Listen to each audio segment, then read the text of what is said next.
Now I know I've said this before. You've probably heard this before. But God is not giving anyone anything anymore.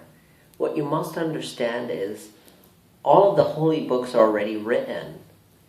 The Upanishads, the Bhagavad Gita, the Rig Veda, the Bible, the Torah, the mitzvahs, the Quran, the Gospels, the Dhammapada, the Lotus Sutra. All of the holy books are already done. They're all written. What more? What more?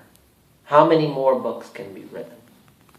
How many more channeled texts until we finally realize that we are the Holy Grail, that we are the Magdalene, that we are the vessel of divine spirit. I told this lady once on the bus, she probably got offended, but I had to say it. She kept professing the coming of Christ, and we all know about that story, and we want to avoid that as much as we can. The story of how Christ is to return is the same as the story of Ezekiel. Okay?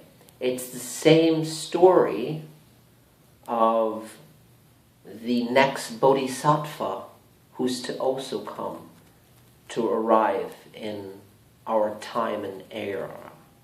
It's also the coming of Kalki, the Maha-avatar, the last avatar of the Kali Yuga, which we're in. The Kali Yuga is part of the last procession of the equinox, which lasts roughly about 5,900 years, and it's an age of destruction, leading us into the golden age of enlightenment.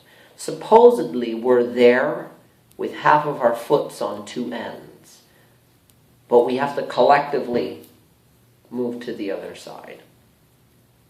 So anyway, I told this lady, I said, are you waiting for your blonde hair, blue-eyed Jesus to return to you?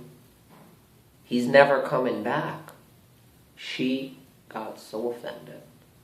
We know this is a form of European imperialism and influence.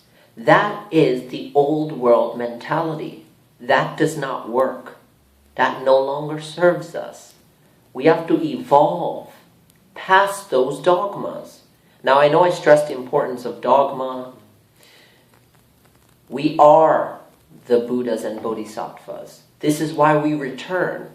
A Bodhisattva is a Buddha or a person who reaches a state of enlightenment, who wishes to stay on this earth, if you will, an Ishim.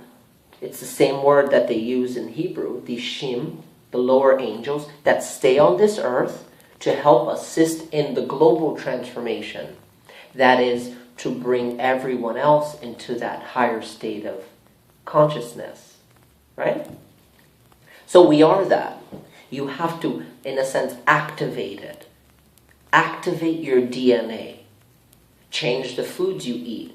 Exercise. Meditate. Tonal vibrations, such as chanting, increase mental capacity, increase brain frequency, and in a sense increases your own willpower. The halo is situated around the head, and all and every portrait, right? So that means chanting, vibrating, increasing your frequency. This is going to change everyone around you. They will, in a sense, see your halo and be moved by it. And this was why people came to see Yeshua when he was performing the Sermon on the Mount from miles away.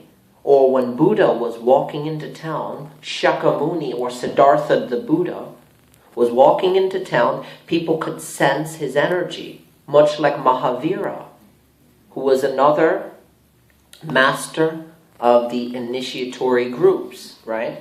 These are what we call the ascended masters. They come from the ancient Atlantean brotherhood called the Nakals. But we know this, okay? Now we're waking up to this idea. People always know. We always know, but we don't always understand right away. Because life is already perfect, there isn't any more to be given. There's only things to be removed to attain a higher degree of what it is you want for yourself. If you're overexpanding yourself and uprooting yourself, then you're going to lose focus. So it's important to remain level-headed, right? And keep on to the task. Don't forget, you chose your parents, you chose your friends, you chose your heartbreaks, you chose all of the scenarios in your life. So too have you chosen each and every way out of it.